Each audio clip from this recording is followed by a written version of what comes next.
Hello दोस्तों, नमस्कार। स्वागत है कहानियों की दुनिया में आप सभी का।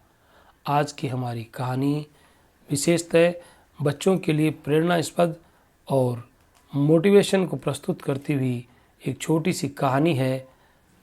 फौज में जाऊंगा। किसी विद्यालय में वार्षिक पुरस्कार वितरण समारोह का दृश्य प्रस्तुत किया जा रहा है। तो शुरू करते हैं आज की कहानी। आज विद्यालय में पुरस्कार वितरण समारोह था। विद्यालय के छात्र छात्राएं, प्राचार्य, आचार्य, संरक्षक एवं सम्मानित अतिथि साफ सुथरी वेशभूषा में आए थे। सभी उत्सुक थे उन छात्र छात्राओं को देखने के लिए जिन्होंने इस वर्ष उत्तम श्रेणी के कार्य किए थे। सभी के बैठने के लिए स्थान नियत किए गए थे।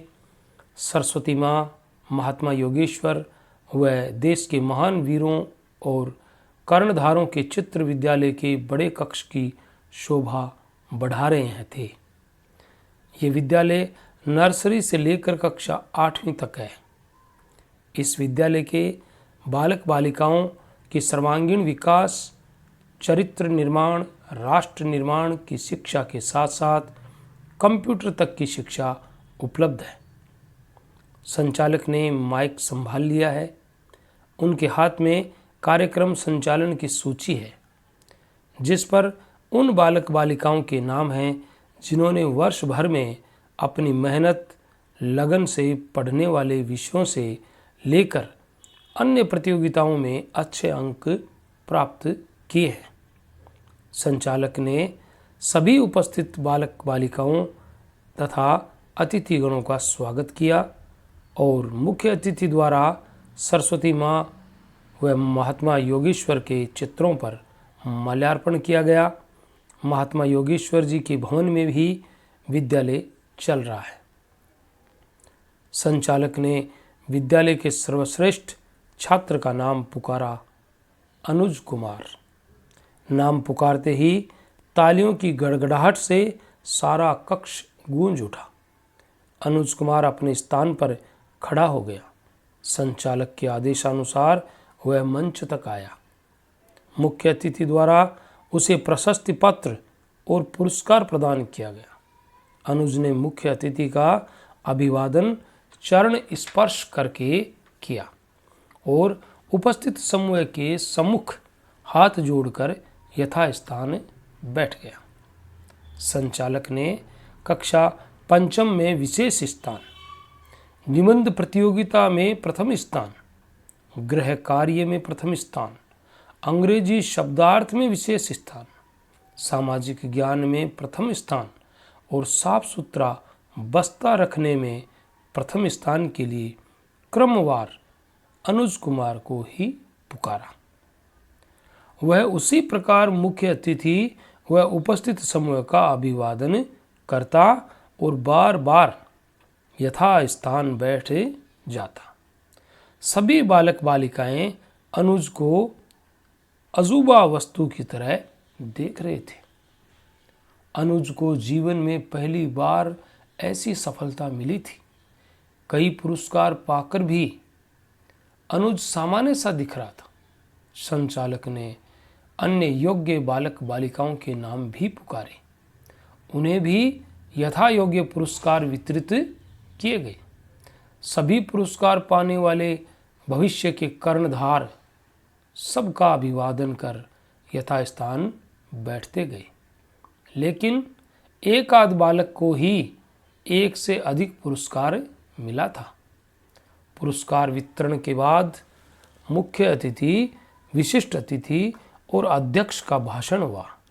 संचालक ने पहले विशिष्ट अतिथि से 2 शब्द बोलने को कहा।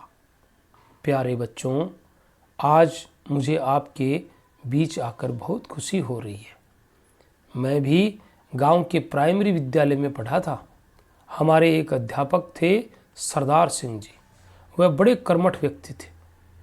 सभी बालक बालिकाओं को मेहनत और लगन से पढ़ाते थे। कोई लोभ लालच उन्हें छू तक नहीं गया था। उनका मुस्कुराता चेहरा मुझे आज भी याद है। हर शनिवार को बाल सभा होती थी। वह कहते, मेरे प्यारे बाल बालिकाओं, खूब मन लगाकर पढ़ो, ये समय दोबारा नहीं मिलेगा। कुछ बालक शैतानी भी ज़्यादा करते थे तो उनकी शंटी से पिटाई भी हो जाती थी। यह वह पढ़ने में मन लगाते थे। मैं हमेशा ध्यान रखता कि बचपन और पढ़ने का ये समय बार बार नहीं आएगा। मैं इसका पूरा उपभोग करता। पढ़ने का फल मिला। जो बच्चे शैतानी ही करते थे वे आज गंवार और दयनीय हालत में है। यही आज मैं आपसे कहूँगा कि अपने समय का सदुपयोग करें। आज लोग अंग्रेजी माध्यम से विद्यालयों में पढ़ाने में ही अपनी शान समझते हैं कि यदि बच्चा बड़े बड़े स्कूलों में प्रवेश लेकर अध्ययन करेगा तो वह फराटेदार अंग्रेजी बोलकर कहीं ऊंची नौकरी पा जाएगा। इन स्कूलों की ऊंची फीस और खर्च वहन करने के लिए अधिकांश लोग गलत सलत काम कर रहे हैं और लगता है इसी कारण ही घर घर में तनाव और अशांति की तमीशा फैल रही है। विशिष्ट अतिथि के भाषण पर खूब तालियां बजी, लेकिन कुछ लोग विशिष्ट अतिथि को करीब से जानते थे। वे आपस में खुसर फुसर कर रहे थे कि तथाकथित कथित बड़े बड़े लोग और अपने को राष्ट्रभक्त कहने वाले अधिकतर लोग ही बड़े बड़े अंग्रेजी विद्यालयों में अपने बच्चों को पढ़ा रहे हैं। उन्हें तनिक विश्वास नहीं रहा है अपने राजकीय विद्यालयों पर कि वहाँ पढ़कर उनके बच्चे का भविष्य बन पाएगा। मध्यम वर्ग के लोगों की सोच यही है कि पहले अंग्रेज देश पर शासन करते थे और अब हिंदुस्तानी अंग्रेज ही देश पर शासन कर रहे हैं। उनकी कार्यशैली में कोई खास अंतर नहीं आया है। संचालक ने मुख्य अतिथि को मंच पर बुला लिया था और जोर की तालियों से उनका स्वागत किया। प्यारे बाल बालिकाओं, मैं आज अनुज जैसे होनहार बालक से बहुत खुश हुआ। इसने अपनी मेहनत और लगन से पुरस्कार प्राप्त किए हैं। आज के माता पिता अपने बच्चों का उज्जवल भविष्य अंग्रेजी माध्यम के स्कूलों में तलाश रहे हैं। वहाँ भी शिक्षा पर उन्हें पूरा विश्वास है, जबकि वहाँ पढ़कर बच्चा अपने समाज, संस्कृति, संस्कारों को गलत मानकर नई संस्कृति को जन्म दे रहा है, जिसकी इस देश को आज भी ज़रूरत नहीं है। आज हम सब ही इसके लिए दोषी हैं। विशेष रूप से शिक्षाविद, राजनीतिज्ञ और बड़े बड़े ओहदे वाले।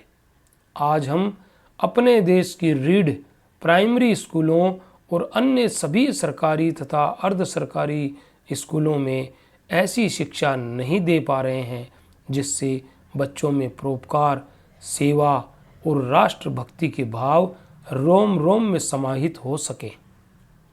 मुख्य अतिथि के शब्दों पर खूब तालियां बजी, लेकिन कुछ लोग पुनः खुसर फुसर कर रहे थे कि इतना अच्छा भाषण देने वाले के बच्चे भी अंग्रेजी माध्यम के विद्यालय में पढ़ रहे हैं। अंग्रेजी माध्यम स्कूलों में पढ़ाना कोई अपराध बोध की श्रेणी में नहीं है। यहाँ से पढ़कर निकलने वाले अधिकतर बच्चे अपनी मानसिकता में सुविधा भोग की भावना को लेकर भारतीय समाज से अलग स्तर का खाओ पियो और मौज उड़ाने वाले भारतीय अंग्रेजों का एक ऐसा समूह तैयार हो रहा है जो सड़कों पर कहने लगा है कि गांधी जी के 3 बंदर, बुरा देखो, बुरा सुनो, बुरा बोलो। संचालक जी ने अध्यक्ष जी को बोलने के लिए आमंत्रित किया। सभी सम्मानित लोगों को संबोधित करते हुए उन्होंने कहा, प्यारे बच्चों, आप सबके बीच आकर अपने को बच्चा समझ रहा हूँ। इस बात पर सभी को हंसी आ गई। बच्चों, मैं भी आपकी तरह कभी बच्चा था, अब बूढ़ा हो रहा हूँ। ज्ञानेंद्रियों ने काम करना कम कर दिया है। दांत टूट चुके हैं। आज उन बच्चों की से मिलकर खुशी हुई जिन्होंने अपनी मेहनत से अपनी कक्षा और विद्यालय में अच्छे अंक प्राप्त किए हैं। सभी बच्चों से कहूँगा कि आप सब मेहनत और लगन से पढ़कर उन्नति करें तथा देश, समाज और अपने परिवार की सेवा करें। सेवा का भाव जब तक हमारे अंदर नहीं होगा तब तक मनुष्य का शरीर धारण किए हुए भी हम सब अधूरे हैं।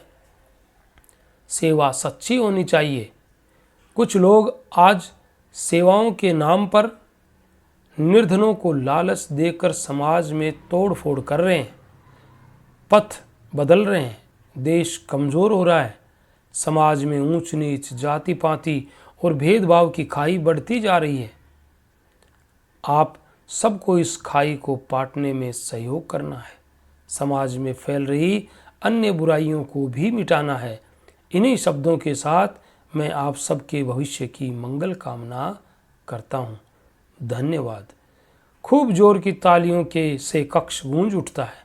तालियां बंद होते ही एक अतिथि खड़े होकर यह जानना चाहते हैं कि जिस विद्यार्थी ने कई पुरस्कार प्राप्त किए हैं उसके भाव क्या हैं। संचालक समारोह का समापन करना चाहते हैं, लेकिन प्रश्न प्रेरणाप्रद है। वह विद्यार्थी अनुज को मंच पर बुलाते हैं और आदेशित करते हैं कि वह सबके सम्मुख अपने विचार रखें। अनुज सभी को सम्मानपूर्वक संबोधित करते हुए कहता है, मुझे योग्य बनाने में मेरे माता पिता और गुरुजनों का सहयोग है।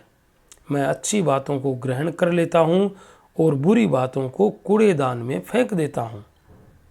कक्षा 4 में मेरा द्वितीय स्थान आया था। तभी मैंने सोच लिया था कि अब की बार खूब मेहनत और लगन से पढ़ना है। मैंने हमेशा प्रातः जगकर नित्य क्रम से निवृत्त होकर पढ़ाई की। मैं रात में जल्दी सोता और सोने से पहले अपने दांत, जीभ साफ करता तथा मुंह और पैर धोता। मेरी माँ जो भी भोजन प्रतिदिन बनाती है उसे भोजन मंत्र पढ़ने के बाद प्रेम पूर्वक रुचि से ग्रहण करता हूँ। मैं अपने स्वास्थ्य का हमेशा ध्यान रखता हूँ। समय का ध्यान रखते हुए नियमानुसार कार्य करने से भगवान ने कभी बीमार नहीं किया। मेरा लक्ष्य है कि मैं खूब मेहनत से पढ़कर फौज में भर्ती होऊंगा और अपनी धरती माँ की सेवा त्याग व लगन से करूँगा। आप सभी का बहुत बहुत धन्यवाद। अनुज के ओजस्वी भाषण को सुनकर सभी ने खूब देर तक जोर जोर से तालियां बजाई। अनुज के इस ओजस्वी भाषण को सुनकर अन्य बच्चों के अंदर भी देशभक्ति की भावना और अधिक मेहनत और लगन से पढ़ने के लिए अपने आप को प्रेरित कर रहे हैं। तो ये थी आज की हमारी छोटी सी एक बच्चों के लिए कहानी। अगर आपको अच्छी लगी हैं, पसंद आई हैं, तो हमारे चैनल को एक लाइक और सब्सक्राइब कीजिए और मिलते हैं कल किसी नई कहानी के साथ। तब तक के लिए all the best. Thanks for watching.